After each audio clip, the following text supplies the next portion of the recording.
கர்மம் பிடிச்ச காதல பண்றவங்களுக்கு இன்றைய ராசி பலன்கள். நீங்க என்னத்தான் 5 வருஷமா பேட்டாவே இல்லாம லவ் பண்ணிருந்தாலும் கொஞ்சம் லேட்டா வந்ததுக்கு நடு ரோட்ல இன்னைக்கு உன்ன பிரேக்கப் பண்ணிட்டு விட்டுட்டு போறதுக்கும் வாய்ப்பு இருக்கு. மனசார காதலிக்கிற நீங்க மாப்பு போறது கூட லாக்கி இல்லன்னு இன்னைக்கு அவளுக்கு தெரிஞ்சிரும். அதனால வீட்டுல மாப்பிள்ள பாத்துட்டாங்கன்னு சொல்லிட்டு கழட்டி விட்டுருவா. அவுட்டிங் போகணும்னு முடிவு பண்ணவங்க கட்டாயம் மாஸ்க் அணிந்து கொண்டு போங்க. கொரோனாக்காக இல்ல, உங்க வீட்டுல பாத்துருவாங்க.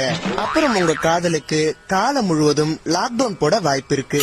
முக்கியமாக பெண்கள் தான் லவ் பண்ற பையனுடைய மொபைல் வாங்கி வாட்ஸ்அப் மெசேஜ், குரோம் ஹிஸ்டரி போன்றவற்றை நோண்டி பாக்காதீங்க. ஏன்னா அந்த பையனோட ஹிஸ்டரி தெரிந்துவிடும். கடைசியாக சென்னை கடலோர பகுதிகளில் வானம் மேகமூட்டத்துடன் காணப்படும். ஒரு சில இடங்களில் கனமழை பெய்ய வாய்ப்புள்ளது. காற்றழுத்த தாழ்வு மண்டலம். இது ராசி பலன் ஷோயா?